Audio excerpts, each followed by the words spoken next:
Since the dawn of time, humanity has been begging for an answer to two pressing questions. Who's that person on the TV, and where do I know them from? Could a brand new app from Casey Liss remove these barriers and unlock the next stage of human knowledge? I have him with me here today. Say hello.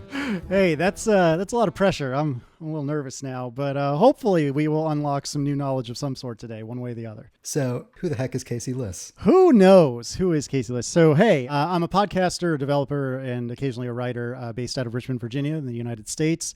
If you know me at all, you probably know me from the Accidental Tech podcast, which I do with my buddies Marco Arment and John Syracusa. I have a couple of other apps in the App Store that you may or may not have heard of. There's Peek-A-View. It allows you to hand your phone to someone, and they can flip through the pictures on your phone, and they can only see certain pictures, and they cannot delete them. There's no way to delete them. I also have another app called Masquerade, and the idea there is, hey, maybe you took a group shot with a bunch of friends, and maybe not all of them are friendly to social media, or maybe it's children, and you don't really want to blast these children's images across the internet. And so what it does is it uses, well, I would have said machine learning, but now apparently I need to say AI in order to detect where the faces are, and it'll pop a little emoji on everyone's faces, and it'll do that automatically. So it makes it really nice and quick and easy to share. But of course, you can customize which emoji is which. But Callsheet is basically, where's this actor from? When did this movie come out? What is the 5th episode in the 3rd season of Ted Lasso? It's IMDb, but it doesn't stink. And it's not plastered with ads everywhere. Doesn't want to autoplay videos. It's just a nice version of IMDb by someone who actually gives a crap. So, what was your motivation for making this? Yeah, I'm one of those people that annoys my wife dearly and deeply because I'll be watching a show and it's like the Leonardo DiCaprio, like, I know them from. Oh, I got to look it up, and I'll of course go to IMDb, and I have the IMDb app on my phone, but the app I feel like it's designed to infuriate me. It's very, very frustrating, and I just got sick of it. Some of the other software I uses a couple of websites, the movie database and the TV database, and both of those websites have fairly robust data sources for this sort of thing. And I started just kind of kicking around against the API, like, can I do something with this? And sure enough, it turned out I could. And then, I've over the years, I've gotten better and better at SwiftUI. One of the great things about SwiftUI is that it lets you do stuff very quickly, be that prototype or even develop an honest-to-goodness app. But it was not that long before I had the essence of Callsheet. Hopefully, when you use Callsheet, it'll become clear that I'm trying to sweat the details. And so I'm trying not to be self-serving. I'm trying not to put, ads. I don't have ads as we record this. I don't have ads in your face. I'm not playing autoplay videos. I'm trying to make it one of my favorite kinds of apps, which is figure out what you need to figure out and move on with your day. That's the best case scenario. In designing a reference tool like this, you really have to optimize for like speed and information density. Mm-hmm. So can you walk us through some of the decisions you made when you're designing the user interface of your app? Yeah, it's really tough because as with all apps, especially done by individuals, it's a reflection of what the individual cares about. And I think that's true. I guess that's very true of IMDb as well. But it's a reflection of what Amazon cares about, not necessarily the developers of the IMDb app. It's a reflection of what the various market forces that drive them to be profitable care about. Exactly. And so for me, what I typically do on IMDb and now Callsheet is, I'll look at, who are the, top 4 or 5 cast members, like director and whatnot, who are the crew members, and then the 4 or 5 cast members as well. But I also care about, like, when was it released? How long is it? When I started putting this in front of more and more beta testers, though, that became a little bit squishy because the information that I care about may not be the information that you care about. And where to watch is a great example of that. During the development process, I had thought, I'll integrate with some sort of, where can I watch Ted Lasso sort of provider at some point. But I kept having people say to me, no, you should really add where to watch. You should really, really add it. You should really add it. And they were right. It's that care that hopefully sets me apart from IMDb as an app that cares about what its users want and less about what the developers want. The app icon is of a movie clapperboard. What movie details do you put on there? Well, as we sit here now, the movie that's shown is The Hunt for Red October by John McTiernan, which is one of my, if not my favorite movie of all time. I'm a little nervous that that's potentially a copyright issue or something like that, because I don't want to imply that like, John McTiernan or the Hunt folks have endorsed the app, although they should. So I might change the text on there, but my plan is if the text is changed, it's going to be like the search for Blue March. I couldn't help but put an homage into one of my favorite movies. So below the surface level features of the app, looking up actors and series, what are some of the cool advanced features that you want to mention for our audience here? One of the things I noticed is that when I'm looking at the cast of things in particular, oftentimes I'll have something spoiled by it. And spoiler alert for Watchmen, one of the characters is the husband of the star in the show, and they list his name. Forgive me, I don't remember the name of his name there, but it was like John or Sam or something like that, / Dr. Manhattan. I was like, whoa, that's not cool. Like, I didn't know that. They haven't revealed that yet. And so I'm still mad about it like 2 years later. And so as I was working on Callsheet, it occurred to me, I can fix this problem. I have the power. That's what's great about being a developer. And so what I've done, particularly for TV shows specifically, is I have an option for hiding spoilers. And you can opt into doing this for a particular TV show. And it's shown, above the fold, if you will, just above the cast and the crew. And there's a little button, and then it brings you to a screen that says, okay, what would you like to hide? But the whole idea is you should never, ever be ruined. You should never have something spoiled just because you are interested in seeing who's in it, because it is so infuriating when you're just absolutely invested in a show like I was with Watchmen, and then all of a sudden this pivotal, just critical moment has been ruined just because you were interested in who that actor was. So what are the features you love to imagine but are limited by today's technology or impossible to develop as a one-man team? Some of the things that I'd like are difficult because they're not affordable. A lot of people asked for Common Sense Media, which is a organization that does really good parental guidance information for films and TV shows. I looked into integrating with Common Sense Media specifically, but they are one of those let's get on a call and see if you can even afford it kind of places. And I suppose I could, or maybe will, see how prohibitively expensive that is, but it definitely does not strike me as the kind of thing where they want, podunk single, indie guy in Virginia to be integrating with their APIs. And that's too bad. So what I've done is again, fallen back on IMDb, and I'll show you IMDb's version of it in a web view. That's on the list of things that I think I might need to reevaluate once I get this thing out the door and hopefully get a little bit of traction behind it. So choosing how to monetize an app is one of the hardest choices a developer has to make. How much functioning at the time of recording are you currently giving for free? Yeah. And how are you charging for the full features? Yeah. So this is extremely tough. My other two apps are free to try and then a one-time, hypothetically forever unlock. That didn't seem appropriate for Callsheet because I don't know what my costs will be from the movie database going forward. Although the movie database's cost is minimal right now, I really don't want to put myself or my users in a position where I have to say, oh, you know how it was super cheap before? Yeah, it's going to be 3 times that now. And that's a tough thing to balance, right? Because I know that everyone has subscription fatigue. I have subscription fatigue. I am guilty of not even blinking an eye at spending $2.50 on a Diet Coke at a restaurant and thinking nothing of it. But if I see a $2.50 monthly subscription, I'm like, whoa, But for something that has an ongoing cost, and including the maintenance of the app in general, I don't think it's unreasonable to ask for a little bit of money. What I've landed on is, as we record today, you're going to get some amount of searches for free. I think that number will be 20, but I'm reserving the right to change it and tweak it. And then at that point, you're going to have to subscribe to the app and you're going to have to pay for it.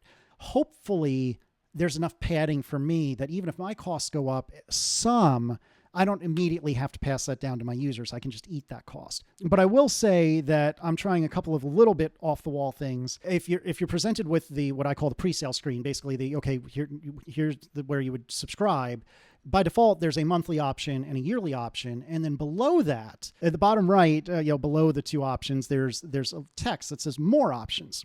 And if you tap into there, there's a yearly version that's basically twice the cost. And I'll explain in a second. And there's a yearly version that's like 5 times the cost. And those are effectively glorified tip jars. I don't know if anyone will ever take me up on it. But you know what? If somebody is hurting to give me a little extra money, who am I to stop them? So that gives you no perks other than my undying love, and it throws a little bit extra money my way. But the third thing, during the time you're using your 20 free searches, if you tap all the way through into more options and at least glance at the fact that I'm asking for yet more money, then at the bottom, at one time, you can say, Can I maybe have like 5 more freebies, please? And I'll give you 5 more. So that's a whole bunch of words to say, I get it. Subscriptions are no fun. They're not fun for me. Like if I thought I could get away with a one-time purchase and keep the business sustainable, I would absolutely do that. By keeping it simple and basically saying, do you want monthly or yearly?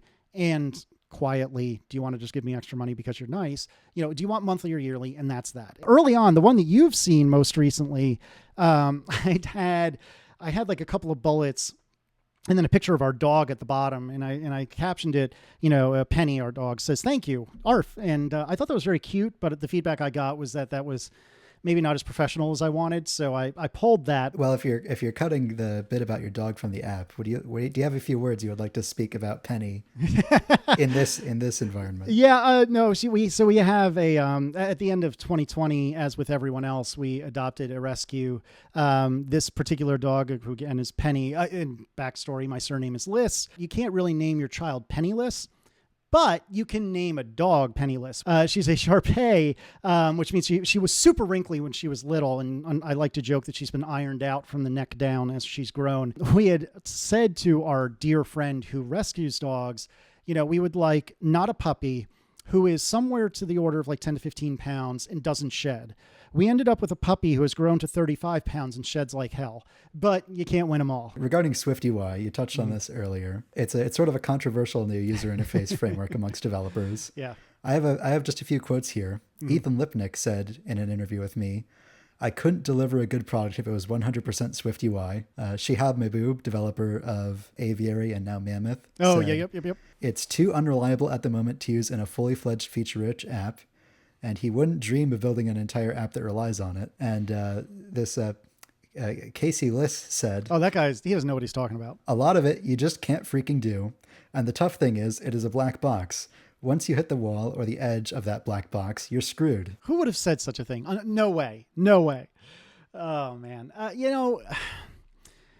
SwiftUI, it's a very interesting, very, very interesting beast. I have come to quite like it. I would say 99% of Callsheet is SwiftUI. It's funny because when I first started developing Callsheet, which was just a couple of months ago, I ran into an issue where as you scrolled and things fell off the screen, they would just never come back. So if you scroll, down the screen and then come back up the screen, the stuff at the top, it would just never, ever come back. But there was a point release coming for iOS 16. And I was like, well, I know I'm not ready to release yet. Maybe it'll get fixed. And sure enough, it got fixed. It used to be in the original versions of iOS, you would have the title little tiny up at the top of the screen. And then over time, I think it was iOS 7 or something like that, they would put the big title where it'd say inbox, and then you would have your inbox below it or whatever. But if it's more than one line, you just get an ellipsis. So it'd be the hunt for ... Well, no, I'd like multiple lines, please. No, you get the hunt for ... No, but that doesn't work for me. I need both the lines. Well, I'm sorry. You get the hunt for ... and you will like it. And it's stuff like that. Like, so much is so easy on SwiftUI. Like, adding the search box is preposterously easy. You just say, searchable, please, and say where you would like the text stored. That's it. It's amazing. But the flip side to that is occasionally you run into these walls like the title where there's nothing you can do. And I didn't have to go down to UIKit to fix it, but I had to do way too much work. And so that's something that's silly, but also kind of a showstopper. Like if this wasn't fixed already, I genuinely may not release the app or would have to completely re-architect the app so it works very, very differently just to avoid this very unusual gotcha. But so much of SwiftUI I love. I am not a good designer. Doing something like a rounding the edge, like putting a corner radius on an image or a rectangle in UIKit, which is the prior, old school version of iOS, user interface programming, it seems like more work than it should be just to round the edge of something. Whereas in SwiftUI, you just say corner radius and you tell it how much of a corner radius you want. I went from nothing to a fully functional app. It was kind of a garbage app, but it worked, in the span of a couple of weeks, maybe. Like it really was, it may have even been less than that. It was stunningly fast. Whereas if I was working on this in UIKit, it is just so much slower and there's so much more code involved. I would rather not ever have to write UIKit again if I can avoid it. All that being said, the quotes that you had earlier, including from that dope Casey Liss, I could passionately agree with any one of them. I could make an argument that even today that it's too soon for SwiftUI. Obviously, that's not what I believe, but I can make the argument. So despite all of those qualms, do you think you'll be using this going forwards and maybe switching your other apps into SwiftUI? Masquerade was almost entirely SwiftUI. Peekaview was mostly UIKit with a little bit of SwiftUI sprinkled in. The problem with those apps, like I still maintain them. They're still out there. I plan to maintain them. But for better and for worse, they don't make that much money. And I think some of that is because they're just not as appealing as I hope they would be. But some of that is because you pay once and that's that. And so if you think about it from my perspective, I'm not terribly incentivized to work on those apps. There's a lot that I have yet to do in Callsheet, whereas with the other apps, I think there's some things that I could add to them, but they are mostly fully realized at this point. So would you ever consider distributing your app on an alternative app store if Apple were ever made to implement that sort of thing? I would consider it for sure. I think it would be ignorant of me to say that I wouldn't even think about it. I think it would take a lot for me to do it though, because the App Store is going to be the default forever. And I think it makes sense for that to be the case. I would be very surprised if any other app store had any real traction. And so even if it's a more lucrative proposition for me in terms of the fees that I pay, I'd be surprised if it would end up lucrative on account of the fact that now there's an additional barrier to entry just to get my foot in the door. Did you see just before we started this meeting that Apple put out a press release that developers generated 1.1 trillion in the App Store ecosystem in 2022? Yeah. I'm sure they did. Now, I'm sure you didn't enjoy taking your 15 to 30% of every one of those transactions. It's services. They're so. How else would they pay for it? I really do enjoy Apple, and I know a fair number, and I'm sure you do as well, a fair number of rank and file engineers, and particularly the rank and file really do just want to make cool stuff that makes people happy. The one thing I will say though, in conflict with myself, is that especially for the rank and file that have been there a long time, there's a alarming amount of, I don't want to say the word entitlement, but I'm going to use it because I can't think of a better one, but entitlement that, look, we, Apple, have put in all this work. You wouldn't have a call sheet if it wasn't for our iPhone. So yeah, you owe us. Like, that's completely fair. And early on, yeah, that made sense. Like 2007, 2008, 2009, you've earned it. You did something that is truly remarkable. And I think you should be compensated for it.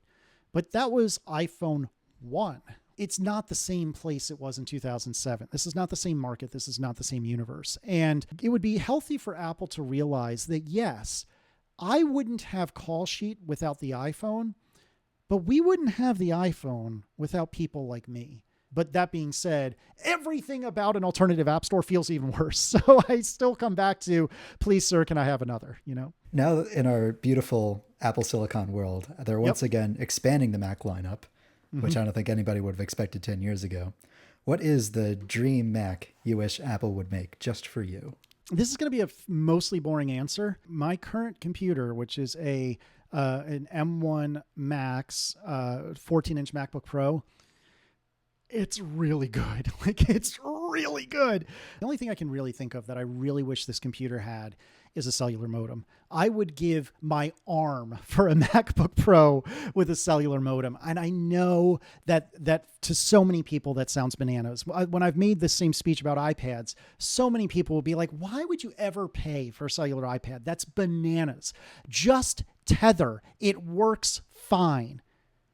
That's not really wrong. To be honest, that is correct. But it is so much more delightful to just open the device and immediately you are connected to the internet. It's magic. You don't have to worry about connecting via Wi-Fi or a cable. You don't have to worry about whether or not the Bluetooth communication that gets the devices to know that they're near one another to, do the magic auto tethering. You don't have to worry about that. You're not killing 2 batteries. You're only killing 1 battery. Like, in so many ways, I prefer to have my devices have their own internet connections. And oh my word, as someone who is disproportionately pleased by working in odd locations like parks and train stations and things like that, it would make me unreasonably happy if I could give Apple another $150 on top of the like $5,000 or whatever obscene amount I spent on this laptop was in order to get a cellular modem. And as much as it would destroy me to give Verizon another $10 or $15 a month to enable said cellular modem, I would do it. I would not even think about it. I have absolutely no need for this and no desire for it, but I just think it would be neat if they went the opposite direction as well and competed with like those ludicrous like gaming laptops. Yep. They bring back it in the 17-inch MacBook Pro form factor. Mm-hmm. They give it an insane battery. They put in the Ultra in it because they currently don't have the Ultra is exclusive to the Mac Studio. Yep. And to put the icing on the cake, they anodize the whole thing with like that black that like the keyboard well is in. Oh, don't even tease me about that. So my first Mac was a polycarbonate MacBook, and this was when you could spend another, I think it was $150 to get a black polycarbonate MacBook, and I was so jealous of anyone. I was too cheap to do it myself. I couldn't bring myself to do it. I was so jealous of anyone with a black MacBook. I thought they were the coolest, and I don't think I have a desire, for a large laptop like that, but where you would get me interested is if you said it's so big that we can fit an Ethernet port in there, because I am one of those lunatics that still uses Ethernet religiously. I try to use Ethernet wherever possible because it is so much nicer, so much faster. If there was any way to find a MacBook that was so big in general that putting Ethernet on board kind of made sense, I would be so there for that. I would really think about it because I have no desire for 17 inches, but if you said 17 inches with an Ethernet jack, maybe. In the early aughts, you would do the little like thing where you would like slot load, or you would like chink. Yeah, like you could get an Ethernet jack inside of a PCMCIA card slot that slot out, and you put it in vertically. That's exactly. We're saying the same exact thing. Yep. When I was in college, it was 2003, 04, and I remember I thought I was hot stuff because I had a ThinkPad where you could flip it upside down. I loved ThinkPads. You'd flip it upside down, and you could unscrew unscrew a door, and you could slot in a Cisco wireless card. And in the display, they had the antennas; they just weren't hooked up to anything. And so you could have an onboard wireless card rather than the PCMCIA wart sticking outside. It's sticking out the side of the computer. I had a few of those Cisco cards as well. And oh man, when it was internal, whew, I was hot stuff. Let me tell you, I thought I was so cool running around Virginia Tech, not having to have one of those stupid little not dongles, you know what I'm saying, bulges sitting out the side of your computer. Those were the days. What are some of your other least favorite websites? Anything that requires a 2-factor code through SMS, I kind of die a little inside anytime that happens, including my bank. The Amazon app on the iPhone is garbage, which sounds a little bit like IMDb, who coincidentally, as we've mentioned, is owned by Amazon. The app I don't care for at all. And what's frustrating is now that we have a dog, as we discussed, we've been using Chewy from time to time. The Chewy app is either native or such a unbelievably, impossibly good web view that I cannot believe they made it this good. And using the Chewy app has just snapped into focus for me how awful the Amazon app is and how frustrating and slow it is. And that's not a website, but that's a great example of something that's just infuriating. For any public persona on the internet, it's a rite of passage when you start experiencing a catastrophic bug that you desperately want Apple to fix. What are the bugs that are currently affecting you? I don't have any that I can think of right this minute, but I will say it was an iOS release or two ago. So it was like 12, 13, maybe 14. My family is all in on iPhones, but my wife's family is all in on Android. Possibly just to spite me at this point, but whatever, I respect the game. We would just not receive messages. And so we would have to like take our phones and like sit there and like compare, all right, who got what message, what, and we're like trying to like Sherlock Holmes our way into figuring out what the entirety of the conversation was. And this went on for months. And I was just ripping my hair out trying to figure, and there's nothing I can do about it. And of course I'm throwing stuff across the wall and feedbacks. I'm taking sysdiagnosis like it's my job. And I would collect these logs and I would wait for it to happen. And, you know, again, I'm like doing this with Aaron's phone and my phone. I'm like, oh, it happened. It happened. And I forget what the incantation is, trying to like make sure I grab the sysdiagnose when it happens so I can give it to the engineer so they have something to work with. And all of a sudden it just magically went away. And I wish I could tell you that was because of me, but I think it's just somebody realized there was something wrong somewhere in the stack and it got fixed. But it was infuriating. And let me tell you, if you really, really love your spouse, which I hope you do, and I very much do, there is nothing more painful than your beloved spouse saying to you, why won't my piece of garbage phone work? Especially when you make your living talking about that piece of garbage. So it was a rough time around the Liss household for a few months there. And that was brutal. So you're a car enthusiast as well as a tech enthusiast. And at the intersection of that is the rumored Apple car that was apparently so embarrassingly expensive that the project was scrapped and rebooted from scratch. Mm-hmm. So my question is, what weird luxury car features do you imagine that concept Apple car might have had? Probably a cellular freaking radio. I bet it had one of those. It's hard for me to envision it, but I think there's something very powerful about the idea of the device that is most central to your entire life, which is your phone. Imagine that having really honest to goodness, you know, from the core integration with the device that, especially if you're American, especially if you live in the suburbs like we do, the device that is your gateway to the world. Like your phone controls your whole world, but your car is how you get there. And I can imagine that there could be some really impressive stuff if you could really and truly integrate the two of those. Being able to route plan on your phone or your iPad or even your computer and have that seamlessly beamed or carried over to your car, I think that'd be neat. I think if Apple were to integrate with charging infrastructure, I could see them doing a more robust job of understanding what's available, when it's available. I'm sure a lot of this exists in some way, shape, or form, but the thought of having it all integrated and consistent across the board is very appealing to me. If Apple Silicon is showing us anything, being deeply overpowered can be fun. And I, as a car enthusiast, having way too much power is always a good thing. So I could see, you know, an Apple car being just stupidly fast, like some Teslas are. And that could be fun too. I drive a Prius, so I wouldn't know anything about that. Hey, the new Prius looks really good, actually. I have to say, they does look really nice. What is the fast and sad meal you make yourself when you need to get a quick meal, but for whatever reason you can't eat out and you need to make something yourself? B, you're feeling a bit down, and C, you're completely alone with nobody to judge you. The obvious answer, which is an honest answer, is Velveeta shells and cheese. I do love Velveeta shells and cheese. If you're not American, it's going to look truly terrible. But basically, it's pasta. I forget the name of the pasta, but it's shell pasta. And then it comes with a packet that appears to be a packet of like foil. I'm not sure that's actually accurate, but it looks like foil. And there's like this gelatinous like goop cheese in there. And so you boil the pasta just like you normally would. And then you squeeze the cheese, squeeze it out of that thing into the pot and mix it up.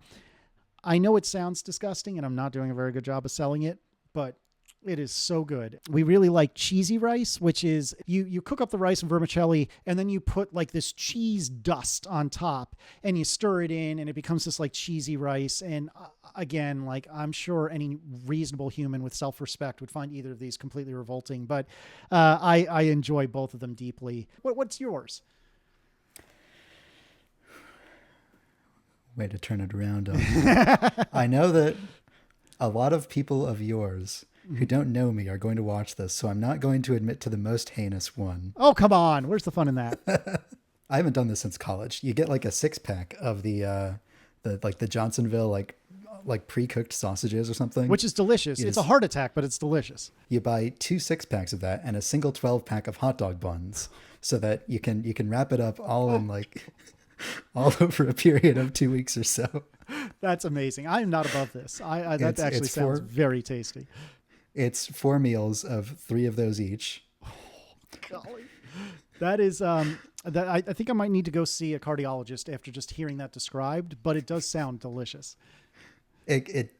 We're not at the bottom of the hill yet. Oh, no. Okay. All right. Tell me more. Because eating the same thing 3 times might get repetitive, I have a specific array of sauces. Excellent. The first one, ketchup and mustard. Okay. The second one, mustard and barbecue sauce. The third one, barbecue sauce and ranch dressing.